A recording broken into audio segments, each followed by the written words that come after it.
ದಕ್ಷಿಣ ಕನ್ನಡ ಜಿಲ್ಲಾದ್ಯಂತ ಮಳೆಯ ಆರ್ಭಟ ಮುಂದುವರಿತಾ ಇದೆ. ಮಂಗಳೂರಿನ ಪಾಂಡೇಶ್ವರ, ಬಂಟ್ವಾಳದ ಪೊಳಲಿ ಸಂಪೂರ್ಣವಾಗಿ ಜಲಾವೃತವಾಗಿದೆ ಅನ್ನೋದು ಗೊತ್ತಾಗ್ತಾ ಇದೆ. ತಗ್ಗು ಪ್ರದೇಶಗಳಿಗೆ ಮಳೆ ನೀರು ನುಗ್ಗುವಂತಹ ಭೀತಿ ಸ್ಥಳೀಯರಲ್ಲಿ ಗಮನ ಮಾಡಿದೆ. ಸತತ ಮಳೆಯಿಂದಾಗಿ ನದಿಗಳಲ್ಲಿ ನೀರಿನ ಪ್ರಮಾಣ ಕ್ಷಣದಿಂದ ಕ್ಷಣಕ್ಕೆ ಏರಿಕೆ ಆಗ್ತಾ ಇದೆ. ನದಿ ತೀರದ ಜನರಿಗೆ ಎಚ್ಚರಿಕೆಯಿಂದಿರಬೇಕು ಅಂತ ಹೇಳಿ ಜಿಲ್ಲಾಡಳಿತ ಸೂಚನೆಯನ್ನ ಕೊಟ್ಟಿದೆ. ಇದು ಸತತವಾಗಿ ಸುರಿತಾ ಇರುವಂತಹ ಮಳೆಯಿಂದಾಗಿ ಕರಾವಳಿ ಭಾಗದಲ್ಲಿ ಸೃಷ್ಟಿಯಾಗಿರುವಂತಹ ಅವಾಂತರಗಳು. ದಕ್ಷಿಣ ಕನ್ನಡದ ಜಿಲ್ಲಾದ್ಯಂತ ಮಳೆ ಆರ್ಭಟ ಮುಂದುವರೆದಿದೆ. ಸತತವಾಗಿ ಮಳೆ ಸುರಿತಾ ಇದೆ.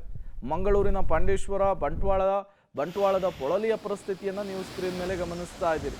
ಹೇಗಿದೆ ಪರಿಸ್ಥಿತಿ ಅಂತ ಹೇಳಿ. ರಸ್ತೆ ಯಾವುದು, ಊರು ಯಾವುದು, ಕೆರೆ ಯಾವುದು ಏನೂ ಗೊತ್ತಾಗದೇ ಇರುವಂತಹ ಪರಿಸ್ಥಿತಿ. ಎಲ್ಲ ಕಣ್ಣು ಹಾಯಿಸಿದ್ರು ಕೂಡ ಬರೀ ನೀರೇ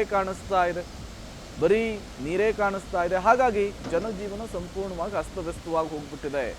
ಜನ ಮನೆಯಿಂದ ಹೊರಬರೋದಕ್ಕೂ ಕೂಡ 100 ಬಾರಿ ಯೋಚನೆ ಮಾಡಬೇಕು. ಆ ರೀತಿಯಲ್ಲಿ ಮಳೆ ಬರ್ತಾ ಇರುವಂಥದ್ದು. ಈ ನಿರಂತರ ಮಳೆಗೆ ಮಂಗಳೂರು, ಉಡುಪಿ, ಈ ಕೊಡಗು ಜೊತೆಗೆ ಚಿಕ್ಕಮಗಳೂರು, ಶಿವಮೊಗ್ಗ ಭಾಗದ ಜನ ತತ್ತರಿಸಿ ಹೋಗಿದ್ದಾರೆ. ಕಳೆದ 1 ವಾರದಿಂದಲೂ ಕೂಡ ಮಳೆ ಹೀಗೆ ಜಡಿತಾ ಇದೆ. ಇದೇ ರೀತಿಯ ಸತತ ಮಳೆ ಬರ್ತಾ ಇದೆ. ಜನ ಹೈರಾಣಾಗಿ ಹೋಗಿದ್ದಾರೆ. ಸಾಲು ಸಮಸ್ಯೆಗಳು ಕೂಡ ಸೃಷ್ಟಿಯಾಗ್ತಾ ಇದೆ. ಸದ್ಯಕ್ಕೆ ಮಂಗಳೂರಿನ ಪರಿಸ್ಥಿತಿ ಹೇಗೆ ಆಗಿದೆ ಅನ್ನೋದನ್ನು ನೀವು ನೋಡ್ತಾ ಇದ್ದೀರಿ. ರಸ್ತೆ ಮೇಲೆ ಯಾವ ಪ್ರಮಾಣದ ನೀರು ನಿಂತಿದೆ ಅಂತ ನೋಡ್ತಾ ಇದ್ದೀರಿ. ಮನೆಗಳು ಸಂಪೂರ್ಣವಾಗಿ ಜಲಾವೃತವಾಗಿ ಹೋಗಿದೆ. ದೋಣಿಯಲ್ಲಿ ಓಡಾಡಬೇಕಾದಂತಹ ಪರಿಸ್ಥಿತಿ ನಿರ್ಮಾಣವಾಗ್ತಾ ಇದೆ. ನೋಡಿ, ಸ್ಥಳೀಯರೊಬ್ಬರು ಆ ನಿಂತಿರೋ ನೀರನ್ನು ನೋಡ್ಲಾರ್ದೇನೆ ಅವರೇನೆ ತೆರವುಗೊಳಿಸುವಂತಹ ಕೆಲಸ ಮಾಡ್ತಾ ಇದ್ದಾರೆ. ಮತ್ತೊಂದು ಕಡೆ ಬಹುತೇಕ ನದಿಗಳೆಲ್ಲವೂ ಕೂಡ ಅಪಾಯದ ಮಟ್ಟವನ್ನು ಮೀರಿ ಹರಿತಾ ಇದ್ದಾವೆ ಅನ್ನೋದು ಗೊತ್ತಾಗ್ತಾ ಇದೆ.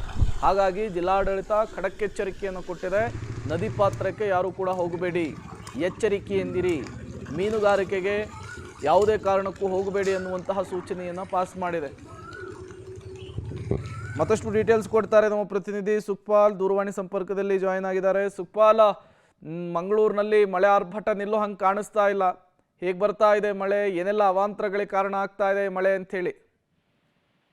ಪ್ರೇಮ್, ನಿನ್ನೆ ದಿನ ಪೂರ್ತಿ ಮಳೆ ಸುರಿದಿರುವಂತದ್ದು. ಈ ರಾತ್ರಿಯೂ ಬಹಳಷ್ಟು ಹೆಚ್ಚಿನ ಪ್ರಮಾಣದ ಮಳೆ ಆಗಿದೆ. ಇವತ್ತು ಮುಂಜಾನೆಯೂ ಮಳೆ ಮುಂದುವರೆದಿರುವಂತದ್ದು. ಹಾಗಾಗಿ ಇವತ್ತು ಜಿಲ್ಲೆಯ ಎಲ್ಲಾ ಶಾಲಾ ಕಾಲೇಜುಗಳಿಗೆ, ಪದವಿ ಪೂರ್ವ ಕಾಲೇಜಿನವರೆಗೂ ರಜೆಯನ್ನ ಘೋಷಿಸಲಾಗಿದೆ. ಜೊತೆಗೆ ತಗ್ಗು ಪ್ರದೇಶಗಳಿಗೆ ಇವತ್ತು ನೀರು ನುಗ್ಗುವಂತ ಭೀತಿ ಇದೆ. ನಿರಂತರ ಮಳೆ ಆಗಿರುವಂತ ಹಿನ್ನೆಲೆಯಲ್ಲಿ ತಗ್ಗು ಪ್ರದೇಶಗಳ ಜನರು ಎಚ್ಚರಿಕೆಯಿಂದ ಇರಬೇಕು. ಒಂದು ವೇಳೆ ಅಂತ ಪರಿಸ್ಥಿತಿ ಎದುರಾದ್ರೆ ತಕ್ಷಣ ಅಲ್ಲಿಂದ ಸ್ಥಳಾಂತರ ಆಗಬೇಕು ಅನ್ನುವಂತ ಸೂಚನೆಯನ್ನ ಜಿಲ್ಲಾಡಳಿತ ಕೊಟ್ಟಿದೆ. ಅದರ ಜೊತೆಗೆ ನದಿ ತೀರದಲ್ಲಿರುವಂತ ಜನರಿಗೂ ಎಚ್ಚರಿಕೆಯಿಂದ ಇರುವಂತೆ ಜಿಲ್ಲಾಡಳಿತ ಸೂಚನೆಯನ್ನ ಕೊಟ್ಟಿದೆ. ಇವತ್ತು ಆರೆಂಜ್ ಅಲರ್ಟ್ ಇದ್ರು ಭಾರಿ ಮಳೆ ಆಗುವಂತ ಮುನ್ಸೂಚನೆ ಇದೆ. ಮುಂಜಾನೆಯಿಂದಲೇ ಹೆಚ್ಚಿನ ಪ್ರಮಾಣದ ಮಳೆ ಸುರಿತಾ ಇದೆ. ದಕ್ಷಿಣ ಕನ್ನಡ ಜಿಲ್ಲಾದ್ಯಂತ, ಮಂಗಳೂರು ನಗರ ಸೇರಿ ಜಿಲ್ಲಾದ್ಯಂತ ಭಾರಿ ಮಳೆ ಆಗ್ತಾ ಇದೆ. ಈ ಹಿನ್ನೆಲೆಯಲ್ಲಿ ಇವತ್ತು ಸಂಜೆವರೆಗೂ ಹೆಚ್ಚಿನ ಮಳೆ ಆಗುವಂತ ಸೂಚನೆಯನ್ನ ಹವಾಮಾನ ಇಲಾಖೆ ಕೊಟ್ಟಿರುವಂತದ್ದು. ಹಾಗಾಗಿ ಜನರು ಎಚ್ಚರಿಕೆಯಿಂದ ಇರುವಂತೆ ಜಿಲ್ಲಾಡಳಿತ ಸೂಚನೆಯನ್ನ ಕೊಟ್ಟಿರುವಂತದ್ದು. Prem, okay, thank you Sukhpal ತಮ್ಮೆಲ್ಲ ಮಾಹಿತಿಗಾಗಿ.